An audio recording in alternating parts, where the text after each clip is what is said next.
vira as costas para Jesus. Quantas vezes a gente vê isso? Só que o Teófilo tem, meu irmão. E agora ele está falando para Lucas: Lucas, eu preciso entender. Eu quero ser cristão, mas eu estou preocupado, eu estou confuso. Como que essas crianças, como que esses jovens, como que esses idosos, como que esse povo, eles vão para catacumbas, eles vão para a arena, eles são devorados por leões, eles são queimados vivos, são arrastados pela cidade, eles são cortados ao meio, eles são apedrejados. Como que eles podem fazer isso e continuarem louvando e adorando? Como? Que você sem dinheiro, doente, desempregado, coloca um louvor na tua televisão, que hoje não tem mais rádio, e aquele louvor, meu irmão, afaga a tua alma e você começa a se emocionar. Como? E aquilo ali te traz uma felicidade, você lavando a louça, cheio de problema, sem nada na despensa, sabendo que as contas estão se acumulando. De repente você ouve um louvor e aquilo te acalma e te alegra, e num piscar de olhos, você que estava triste se encontra feliz. Como que isso pode acontecer? Como que pessoas permanecem fiéis até a morte?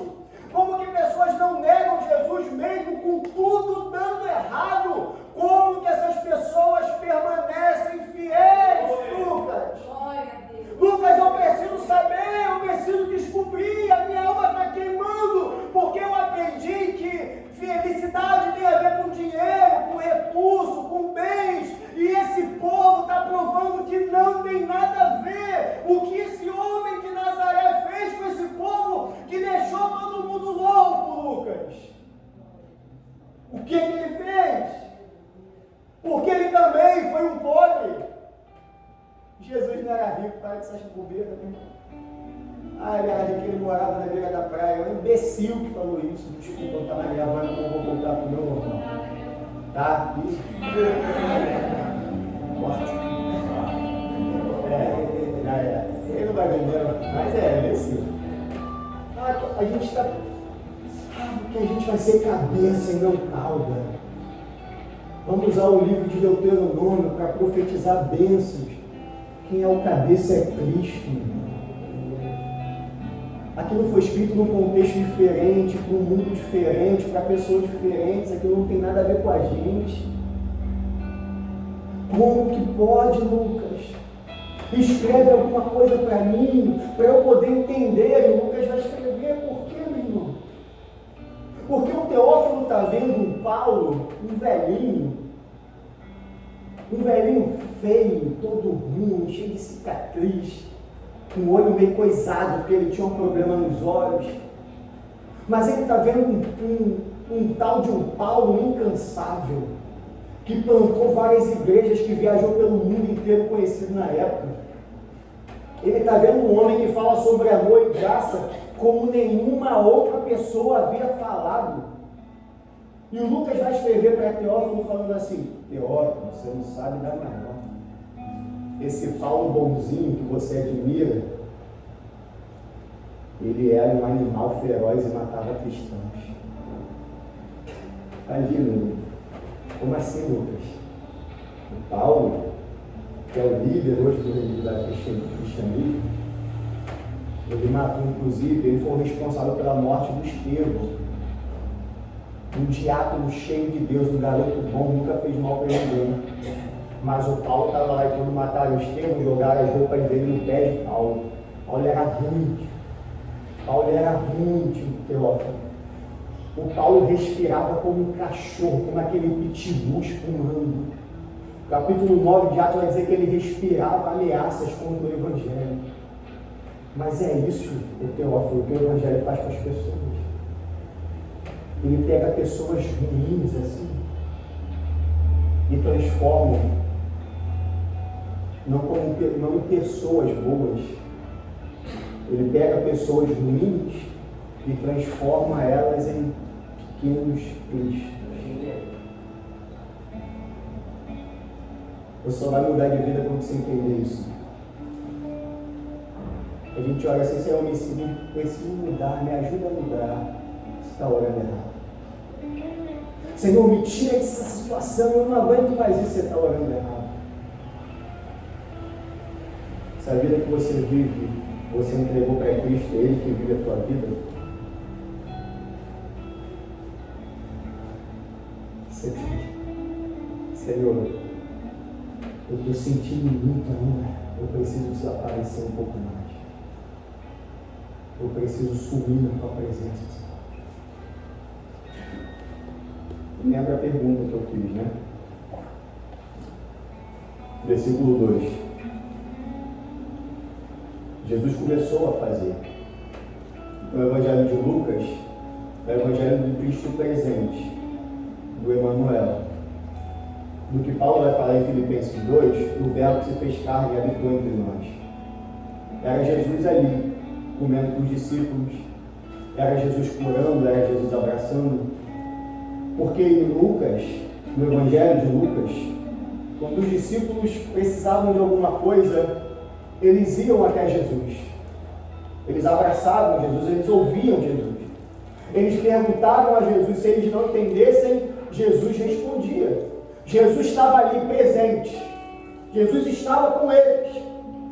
Então Jesus começou a formar, a ensinar, a discipular de forma presencial, porque ele se fez carne.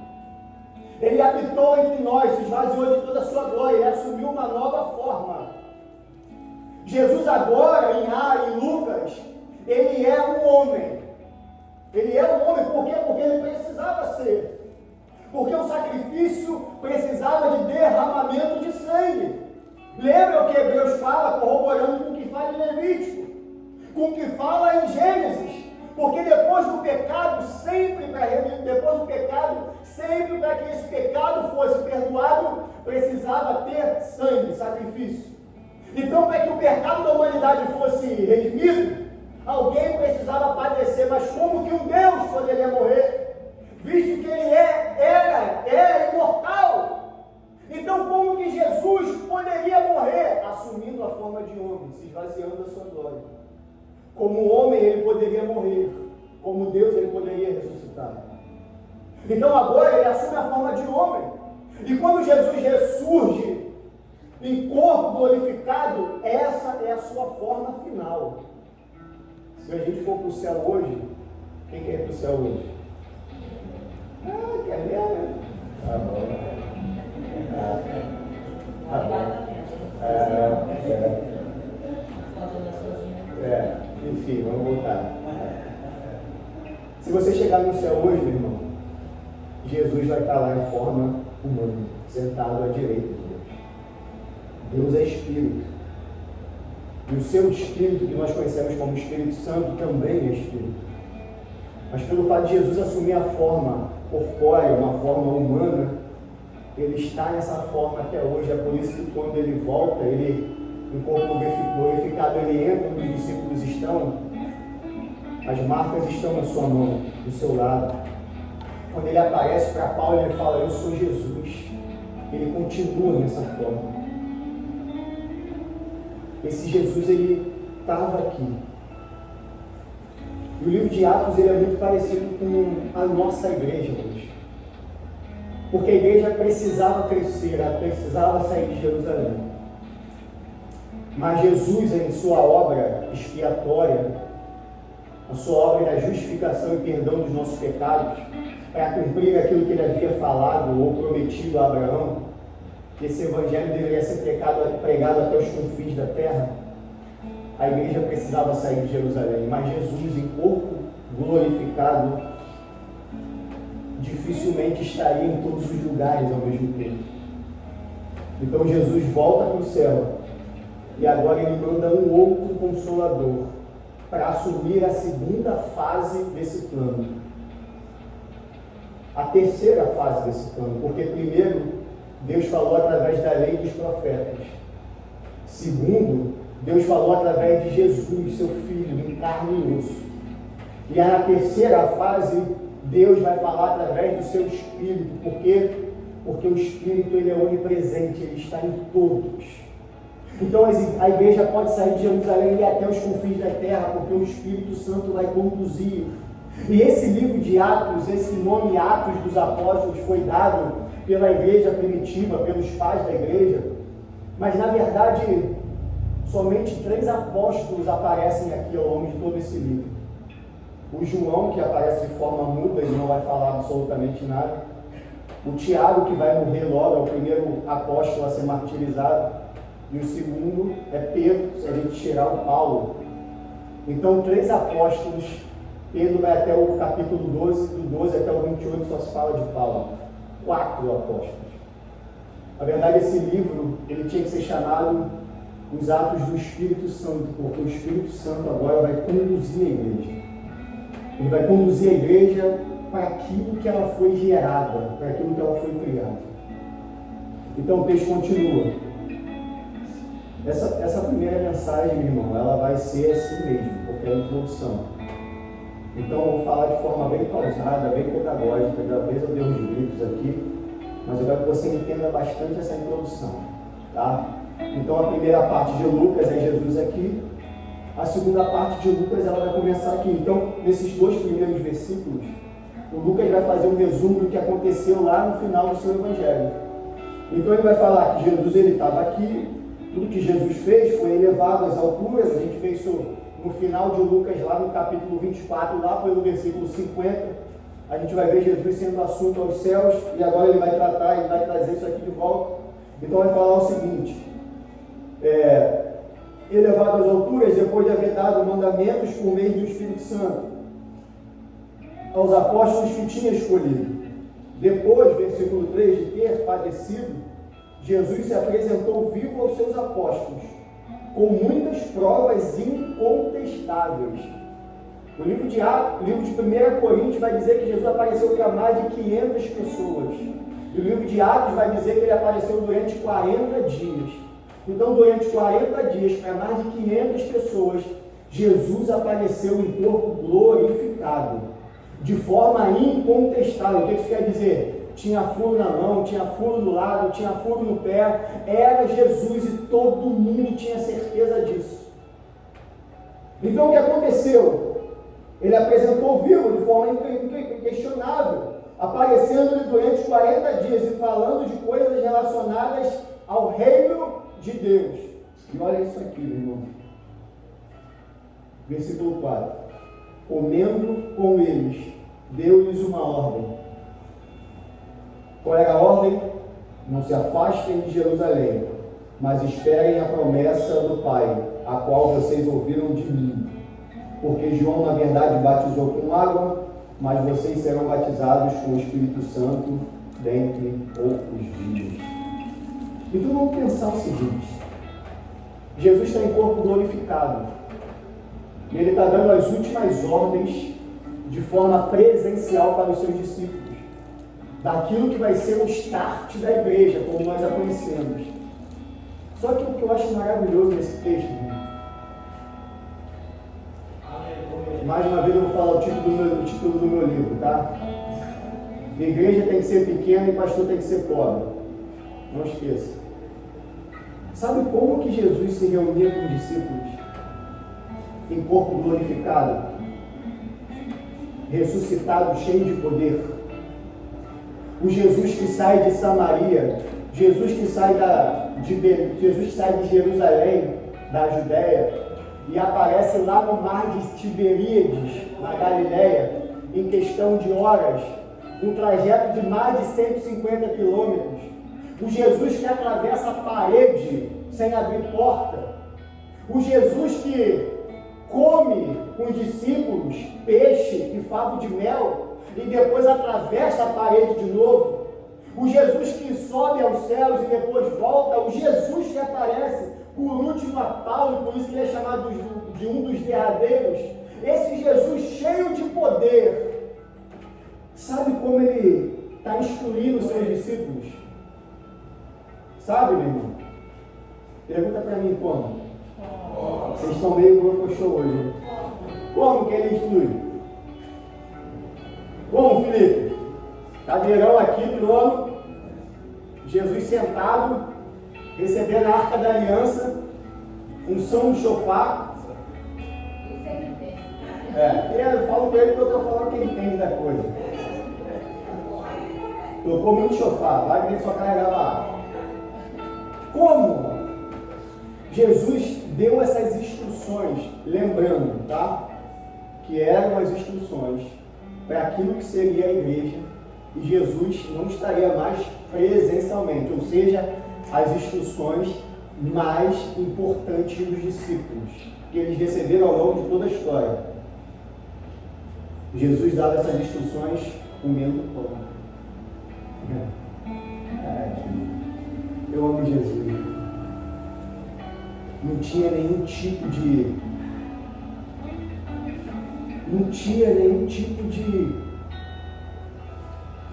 soberba. Dessas coisas que a gente gosta hoje, dessas importâncias superficiais que a gente dá para aquele que supostamente a gente acha importante. Como eu disse, a igreja é pequena. A igreja nasce na casa dos irmãos. É um monte de pobre, meu irmão, sem ter nada, que está convivendo e convidando e compartilhando daquilo. Eles não têm nada, mas acharam tudo em Cristo. E esse tudo que eles acharam em Cristo, eles compartilham no lugar mais sagrado que eles têm. Qual é esse lugar mais sagrado? A mesa, a sua casa. Jesus está durante 40 dias instruindo mais de 500 pessoas, e principalmente os 12, em casa, comendo pão. E Paulo, meu irmão, o pão ele tem um mistério para a igreja. O pão ele tem um mistério para a igreja. Porque quando a gente ceia, a ordem de Jesus para Paulo é: todas as vezes que vocês comem desse pão, vocês estão fazendo menção, lembrança. Estão lembrando de mim. Jesus fazia questão de fazer com que esse símbolo, esse sinal cada vez fosse mais forte. Porque as últimas instruções que Jesus deu foi comendo pão. De forma humilde, meu irmão, simples. Jesus está comendo pão com os discípulos. E ele deu a última ordem. Esses discípulos, eles estão na Judéia, tá? Galileia, parte norte da Palestina. Galileia, a parte dos pobres, onde fica o mar da Galileia, que é o mesmo mar de Tiberíades, onde tem esse mar da Galileia, ele deságua no Jordão, que deságua no Mar Vermelho. Então, Galileia ao norte, Judéia ao sul. Judéia é no lugar dos ricos, onde ficava a cidade de Jerusalém. Então todos os discípulos, ou a grande maioria deles, inclusive Jesus, que era de Cesareia, viveu grande parte da sua vida em Cesareia, eles desceram para Jerusalém, porque vocês sabem que Jesus foi morto lá. Então eles estão aguardando em Jerusalém, porque eles receberam essa ordem: não saia de Jerusalém. Eles tinham trabalho na Judéia, na Galileia, eles trabalhavam, eles tinham família, mas eles estão todos lá. Jesus falou: tira umas férias, fica aqui, porque a ordem é que vocês fiquem aqui, não saiam daqui, porque vai acontecer algo importante. E eles ficam lá. Então todos eles estão na Judéia, estão esperando isso que Jesus vai fazer. Imagina que eles estão com esse sentimento: Jesus vai embora. E o que vai ser da gente? Jesus vai embora, o que a gente vai fazer? Está acabando o tempo. Imagina você ter Jesus do seu lado e saber que a qualquer momento ele vai embora. Isso acontece, é a última ordem. Jesus fala: fiquem aqui, até que vocês sejam batizados com o Espírito Santo. O texto continua, versículo 6, estavam todos reunidos com Jesus e lhe perguntaram: será esse o tempo em que o Senhor vai restaurar o reino de Israel? Os discípulos aqui ainda não entenderam o seu chamado. Jesus passou 3 anos com eles, Jesus instruiu, morreu, ressuscitou, e eles ainda não entenderam. Porque eles queriam uma restauração política. Eles queriam uma restauração física, eles queriam que o seu reinado voltasse, eles queriam independência. Eles queriam de alguma forma que o país se tornasse um país cristão, um reino cristão.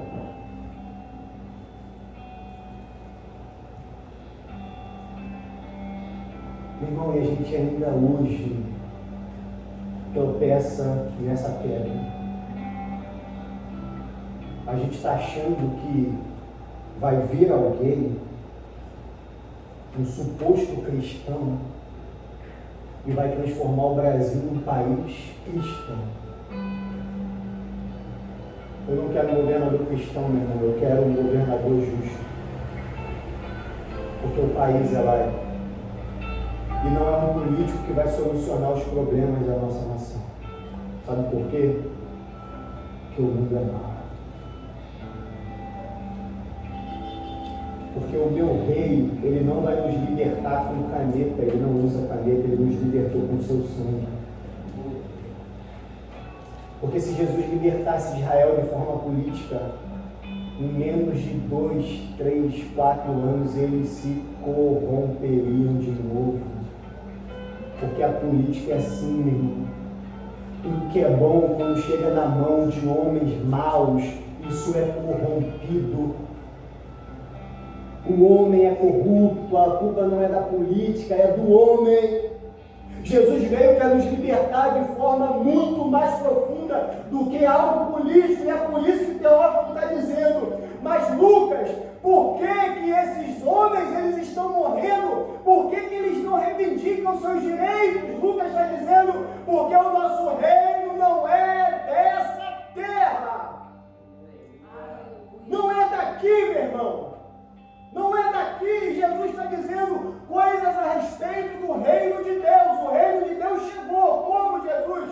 Quando Cristo veio praticar a justiça. E quem que é a justiça de Cristo? É dar voz ao órfão, é dar voz à viúva, é dar voz à mulher, é trazer os insignificantes, os marginalizados de volta à mesa e estender o reino para todos. Jesus não precisou de um cargo político, de se vender para Roma. Jesus não precisou de se vender para os sumos sacerdotes, para os governadores romanos, para os tetrarcas, para ninguém, porque o reino dele não é desse mundo. E a gente está vendo um monte de... Um pastor aqui conhecido fez campanha para um monte de gente.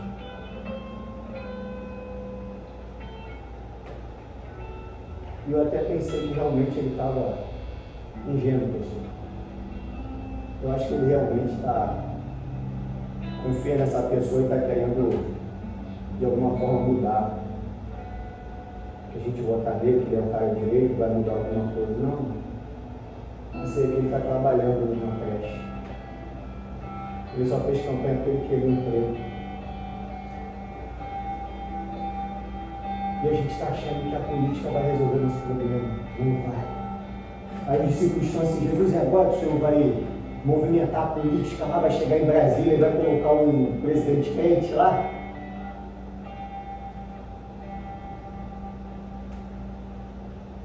Jesus responde.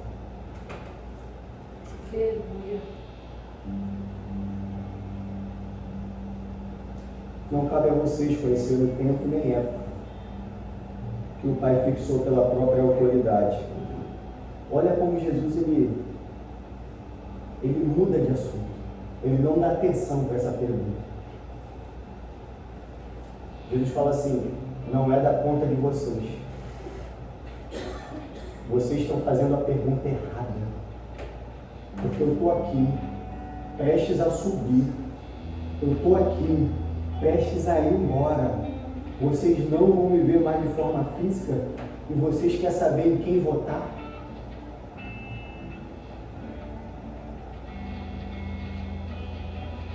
Aí Jesus fala assim: mas vocês receberão poder. Nada a ver com a pergunta. Mas vocês receberão poder. Porque esse poder que vocês vão receber vai capacitá-los, inclusive, para perceber a resposta a essa pergunta que vocês acabaram de fazer.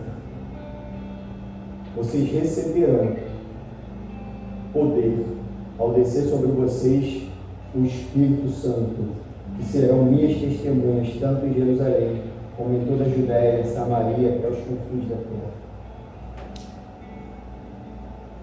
Jesus aqui ele vai, e isso aqui é a síntese da mensagem de hoje, tá? Esse versículo. Porque esse poder aqui que Jesus está dizendo, ele vem de uma palavra grega chamada dinamis, que se tornou muito popular hoje como o poder explosivo da dinamite. Não tem nada a ver. Dinamite foi criada a partir do século XV. Pólvora foi criada pelos chineses muito tempo antes. E a gente está falando aqui do primeiro século. Então, é um anacronismo dizer que esse dinamite, esse dínamos, tem a ver com dinamite que apareceu quase 1500 anos depois. O que Paulo está dizendo com dinamis tem a ver com capacitação. O poder, no original, a palavra que Paulo usa aqui, é capacitação. Porque o Espírito Santo é esse agente capacitador. O Espírito Santo é o agente que capacita as tuas emoções, por isso que ele é o Consolador.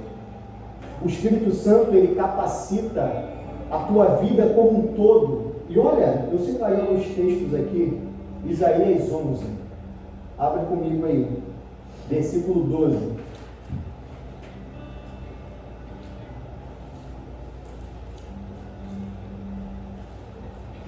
Repousará sobre ele o Espírito do Senhor, o Espírito de sabedoria. Olha, o Espírito Santo te capacita para quê? Para ter sabedoria. E de entendimento, capacita para entender também. O Espírito do conselho te capacita para aconselhar também. De fortaleza também. Estou fraco, pastor. O Espírito Santo está aí, meu irmão. O Espírito de conhecimento, temor do Senhor. Isaías capítulo 61 agora. Versículo 1. O Espírito do Senhor está sobre mim. Isso aqui Jesus, ele leu esse texto na sinagoga. Me ungiu para pregar boas novas aos mansos. Enviou-me a restaurar os contritos de coração. Proclamar liberdade aos cativos. Uma das maiores evidências do Messias para o judeu, e a gente vai ver isso, não só trouxe 2 textos de Isaías, mas você vai ver isso em Jeremias, Ezequiel, Daniel, Zacarias. O Espírito do Senhor pousaria, ele estaria sobre o Messias. E Jesus, quando ele é assunto aos céus, ele derrama desse Espírito que está sobre ele, sobre nós. Então tudo isso aqui que é característica do Messias, passa a ser característica da igreja. Porque Jesus fala assim em Mateus: Pedro, sobre essa pedra edificarei a minha igreja, as portas do inferno não prevalecerão contra você, o que ligares na terra será ligado no céu, e eis que eu te dou a chave. O que é essa chave do céu, meu irmão? A gente acha que Pedro virou um santo de barba branca com chave bem andando no céu, e agora inclusive ele abriu para chover, porque é o Pedro que comanda com a chavinha dele. E São Pedro, para de chover. Aí ele vai lá e fecha a porta. O que é essa chave que Pedro tem na mão, meu irmão? Que Cristo deu para Pedro antes de subir. Sabe o que é essa chave? Essa chave se chama Evangelho. Pregação da palavra de Deus, porque a única forma de se achegar aos céus é através da palavra, do poder de Deus que Paulo fala em Romanos 1,16. O poder de Deus para a salvação. A única forma de eu ir para o céu é ouvir a palavra de Deus, acreditar, me encher encher de fé e aceitar a Cristo como meu único e suficiente Salvador. Esse poder foi dado à igreja. Então nós temos que assumir o nosso papel primeiro de pregadores da palavra de Deus. Pregador não é aquele que assume uma tribuna, meu irmão, num dia de domingo, para falar o que ele escreveu no esboço. Pregação é vida, pregação é uma vida vivida, e é isso que Jesus está dizendo para os discípulos. Vocês receberão capacitação para curar o enfermo, para pregar os cativos, para consolar, para confortar, para curar, para fazer tudo que Jesus fez. Amém. Porque o mesmo Espírito que estava nele está sobre nós. Se você não faz, meu irmão, é porque você está precisando de uma dose extra do Espírito Santo. E como que eu faço para melhorar isso, pastor? Você vai orar. Você vai jejuar. Você vai acordar cedo e vai se abster de comer. Você vai se consagrar, porque chegou um tempo onde nós precisamos materializar, mostrar, evidenciar Cristo em nós. E o Espírito Santo, meu irmão, é esse agente capacitador. Não dá para pregar o Evangelho sem a capacitação do Espírito Santo. Não dá para essa igreja cumprir o ID sem a capacitação do Espírito Santo. Poder, capacitação. E Jesus continua. Para que essa capacitação, pastor? Porque vocês serão minhas testemunhas. Testemunha aqui, meu irmão, é do grego mártir. A gente trouxe para o português os mártires. Olha que extraordinário. Jesus está dizendo assim: vocês receberão a capacidade. Meu Deus, meu irmão. Talvez não seja o que você quer ouvir essa noite.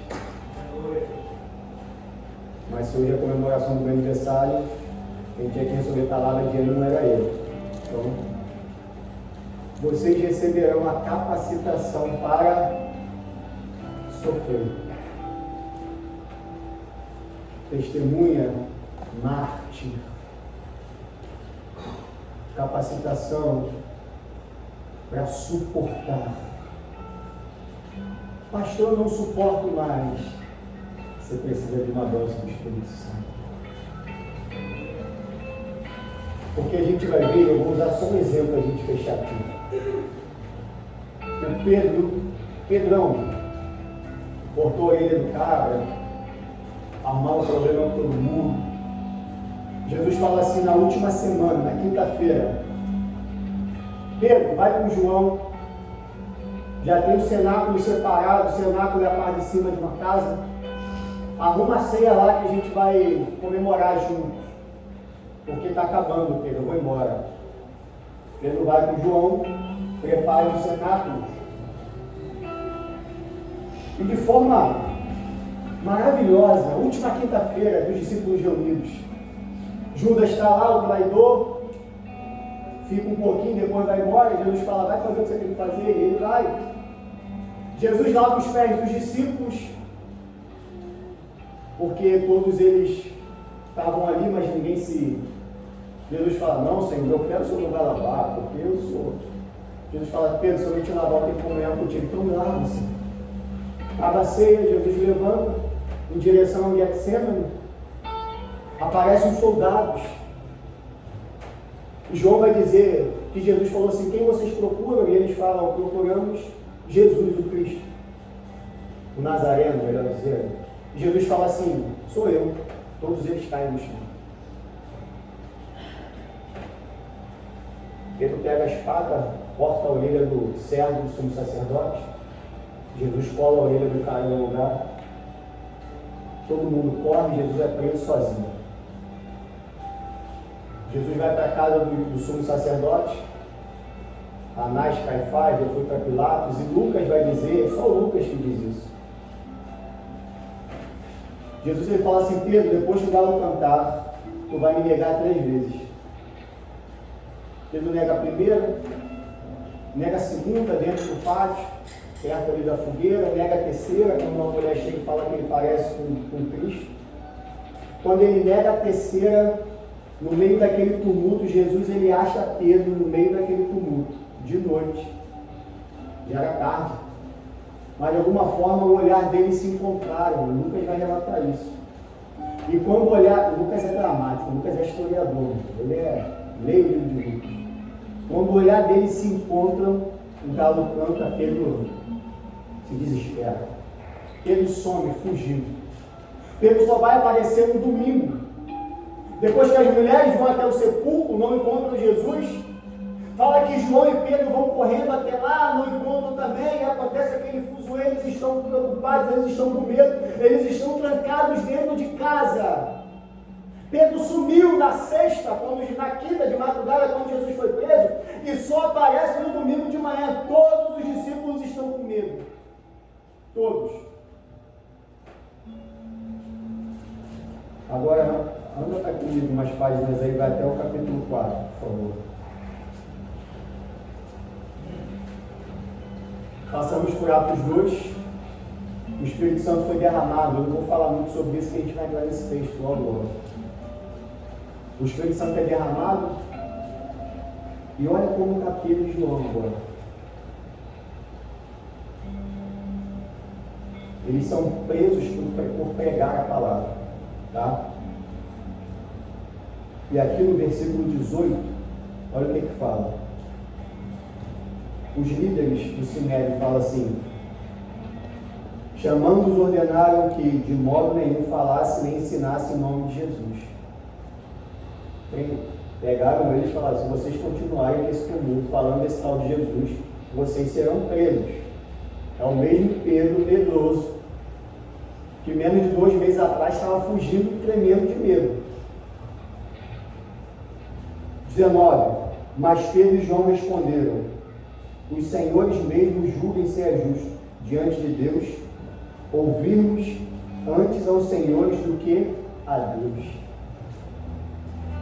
Pois nós não podemos deixar de falar das coisas que vimos e ouvimos.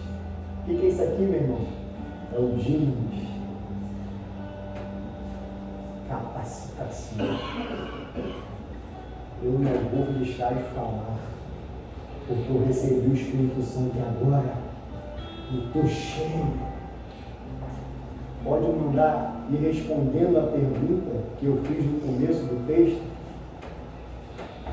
Teófilo perguntando para Lucas, como que essa galera, como que esse povo consegue ser fiel até a morte, ir para a arena, serem escorraçados, saírem de casa, serem apedrejados, sofrerem?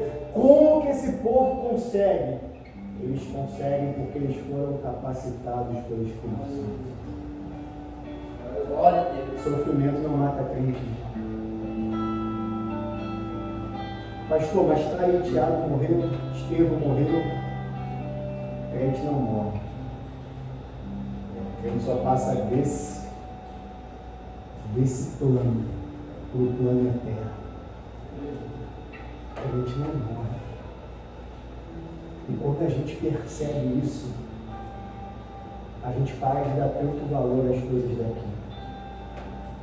Você tem que trabalhar, estou falando assim, não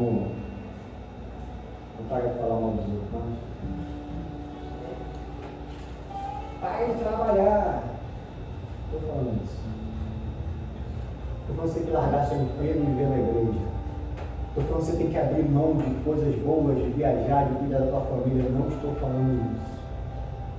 O que eu estou falando com você é: se o motivo da tua felicidade está nessas coisas, você é um pobre miserável. Se você precisa de dinheiro para ser muito feliz, quer encontrar a plenitude, se você precisa ter uma casa confortável, um carro legal, nós não somos daquilo. Isso tudo é muito bom, mas esses homens aprenderam algo que a gente está lutando para enxergar. Se eu tiver para a glória de Deus, Se não tiver, é para a glória de Deus também. Eu sempre falo, e a gente vai falar sobre esse texto quando chegar no 16. Uma noite, Paulo está na casa da Lídia, dormindo. Lídia era rica, né? Lídia era uma empresária riquíssima. Paulo está dormindo na cama king size do quarto de visitante da casa da Lídia. Paulo está se banqueteando no café da manhã, sabe? Aquele café da manhã igual a novela, de gente rica de novela, e tem um monte de coisa que ele nem mexe. Casa da Lídia, tudo conforto, maravilha. Um dia Paulo está lá, no dia seguinte Paulo está na prisão, no fundo de uma prisão, com os pés e as mãos amarradas, e Paulo era todo ruim, ele tinha problema na perna, então já era meia-noite, ele tomou uma chibatada, 40 chibatadas cedo, então o sangue já estava frio, já estava ardendo, doendo, não tinha lugar para fazer suas necessidades fisiológicas, então ele fez tudo ali nele. Então ele está ali todo sujo, todo ensanguentado, todo machucado, cheio de dor, todo ruim. Um dia antes ele estava na casa luxuosa da Lídia. No dia seguinte, no fundo de uma prisão, amarrado com os pés e as mãos. Mas havia uma coisa que não faltou nos lábios de Paulo, nem na casa da Lídia, nem no fundo da prisão, foi um louvor, meu irmão. A adoração daquele que entende que louvor, adoração, culto, não depende de circunstâncias, geografia. Mas você está falando isso, você não sabe o que eu passei, você não sabe o que eu passei, meu irmão. Mas as minhas lutas nunca roubaram o louvor dos meus lábios. E é tão bom servir a Deus, que nos momentos mais difíceis da minha vida, quando eu não tinha nem palavras para orar, eu tinha certeza que tinha alguém orando por mim, partilhando o pão da presença. Isso é ser igreja. Essas coisas não têm preço, não se pode comprar. Por isso que o título do meu livro é: A Igreja tem que ser pequena, o pastor tem que ser pobre.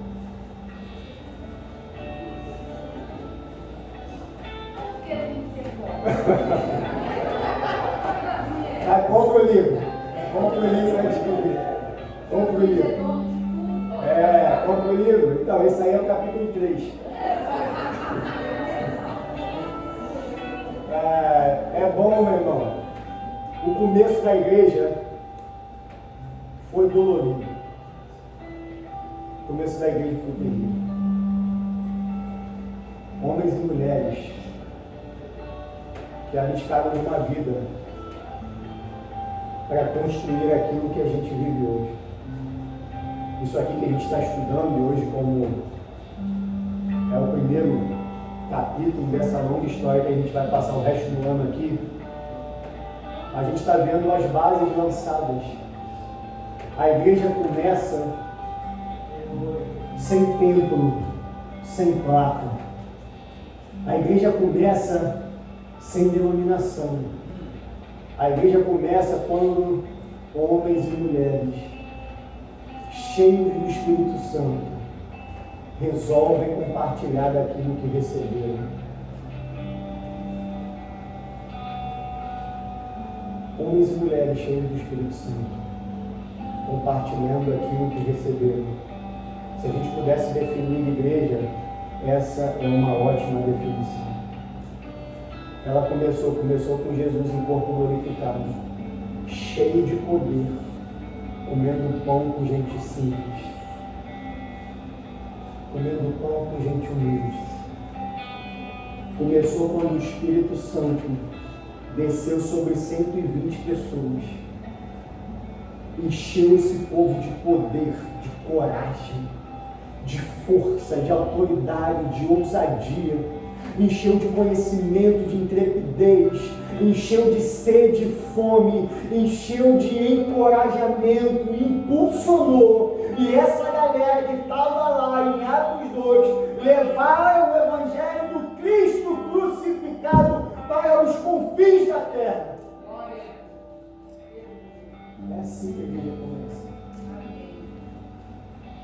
Sem dinheiro, sem muito conhecimento, porque o texto que a gente leu de Atos 4, a gente vai ver isso quando chegar lá.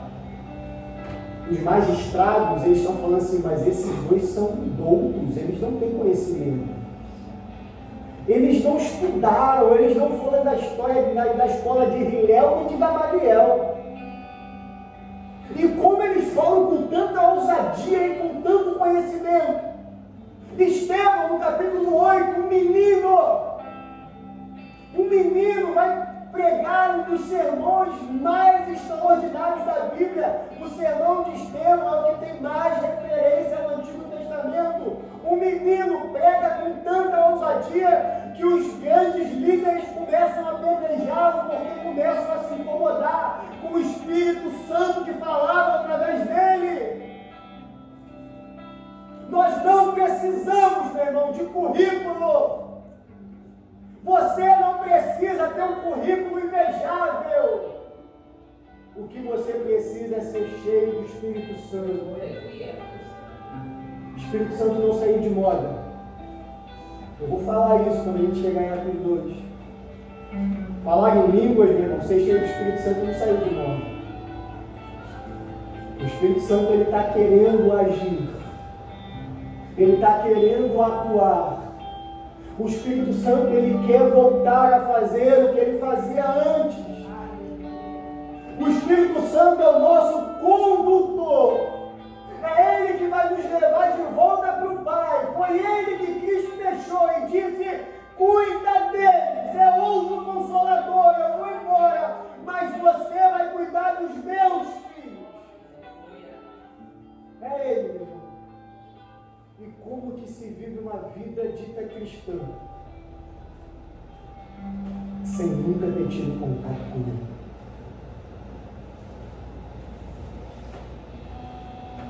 Como que você se diz cristão sem nunca ter chorado na presença dele? Sem nunca ter sentido Ele te tocar e te inundar? Sem nunca ter mergulhado nele, perdido as forças no poder da sua graça?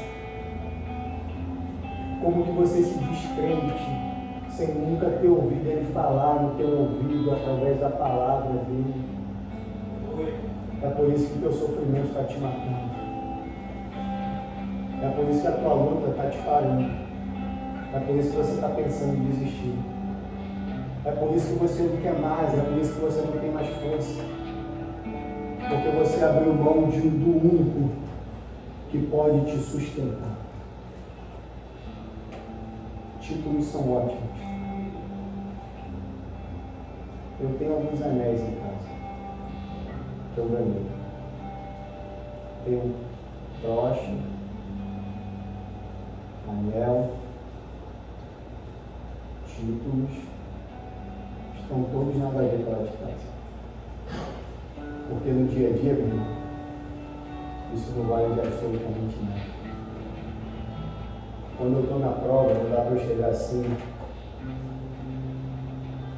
anel pastoral, me ajuda. Consagração, documento do dia da minha ordenação a evangelista, diácono, missionário, me ajude. Isso vale de nada. A gente estudou em Gálatas que Deus enviou o seu Espírito ao nosso coração. Quando Gálatas fala do nosso coração, está dizendo do âmago, do lugar mais interior da nossa alma. Aquele lugar que você é você, sem máscaras, sem títulos. Aquele lugar onde está o seu eu medroso, acanhado, abatido, desconfiado.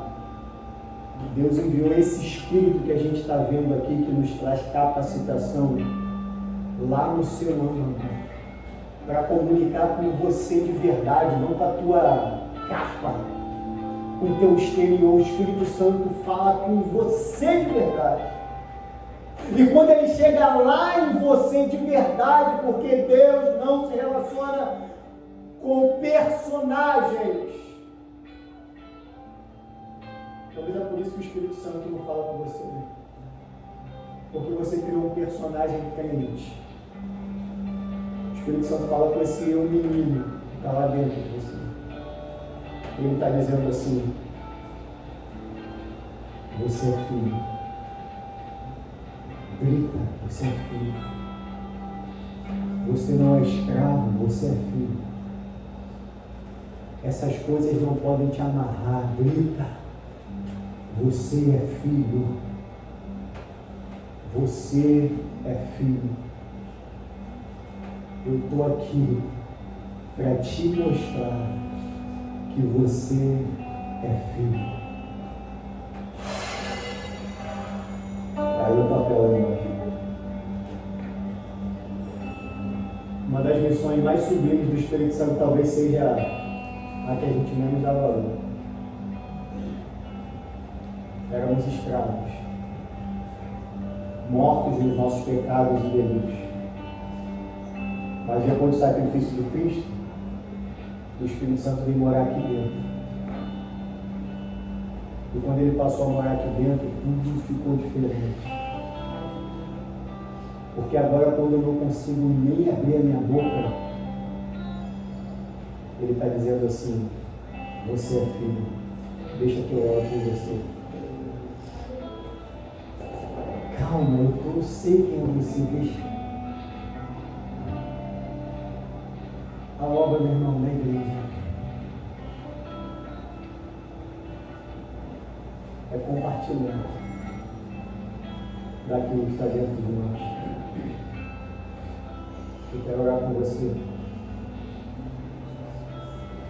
Enquanto eu oro,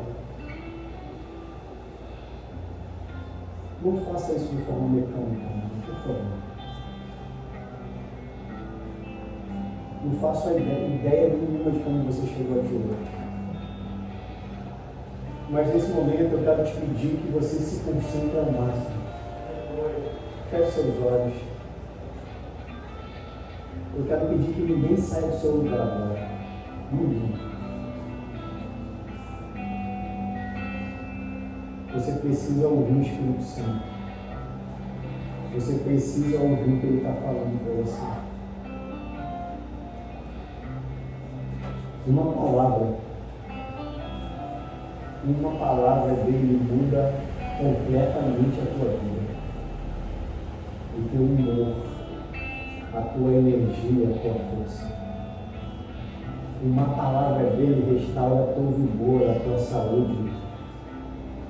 Uma palavra dele muda a forma que você tem enxergado a vida. Uma palavra dele dissipa todos os monstros que têm te aterrorizado. Uma palavra dele traz luz a essas questões e questionamentos que você tem feito já há meses. Perguntas que ninguém consegue responder. Sabe por quê? Porque não é ninguém que vai te responder. É Ele que vai te responder.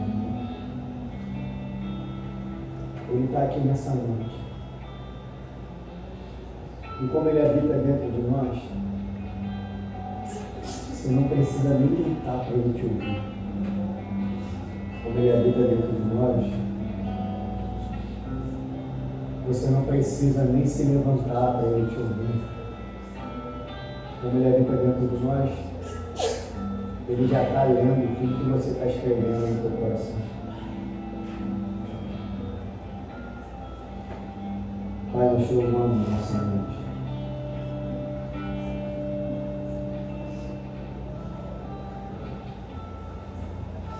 A gente aprendeu, Senhor, que poder é explosão. É uma capacidade explosiva de fazer alguma coisa.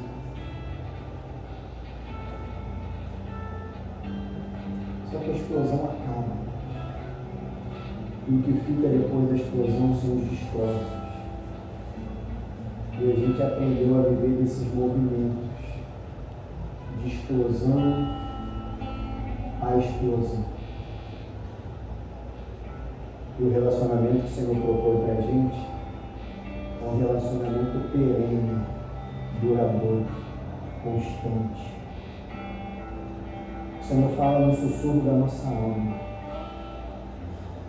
O Senhor nos consola, nos capacita, nos dá força, Senhor, quando parece que nada vai dar certo. Quando a gente olha para um lado e para o outro e não tem ninguém para ajudar, e naquelas vezes que a gente está com tanto problema, que tanta gente já ajudou, que a gente está com vergonha de pedir ajuda. Situações que a vida nos coloca, Pai. Um momento de doença, um momento de dor. O que leva alguém a se alegrar no momento de dor. Alegrar na aflição, Senhor, é uma incongruência absurda que nenhum ser humano consegue entender. Essas coisas são decifradas pelo Teu Espírito Santo. Porque se alegrar na aflição é entender que no barco que está navegando por esse mar de aflição, existe alguém que jamais vai deixar esse barco afundar. Confiar, Senhor, quando tudo parece contrário. É uma loucura que só quem anda contigo é capaz de fazer. O mundo diz que 2 e 2 é igual a 4, felicidade tem a ver com dinheiro.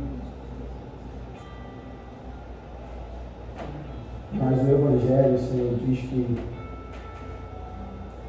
todas as probabilidades, Senhor, podem ser frustradas porque o Senhor é o motivo e a razão da nossa alegria, da nossa paz, da nossa força, da nossa constância, da nossa fé, do nosso louvor, do nosso ânimo, da nossa vida.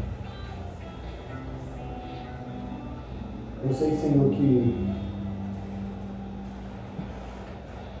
está difícil para alguns aqui. Decepções, algumas perguntas sem resposta, o vazio de se sentir sozinho. Sentir sozinho às vezes no meio de uma congregação. Se sentir menosprezado. Alguns estão doentes, queriam fazer, mas não conseguem. O corpo já não responde mais como antes.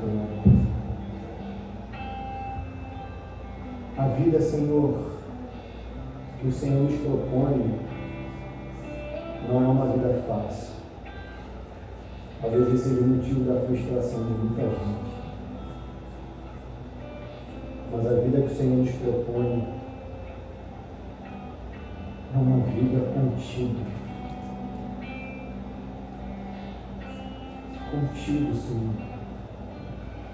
Nos ajuda, Deus. Nos ajuda a suportar as pressões do mundo. Nos ajuda a mantermos fiéis e com a cabeça no lugar. Nos ajuda a ponderar, Senhor, no momento de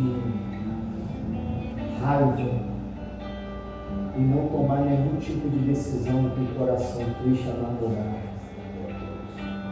Nos ajude a amar, Senhor, como o Senhor amou. Nos ajude, Senhor, acima de tudo,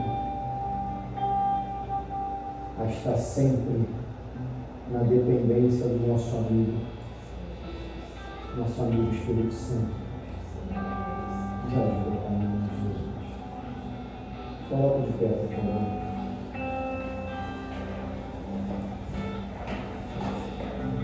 Nós vamos cear agora.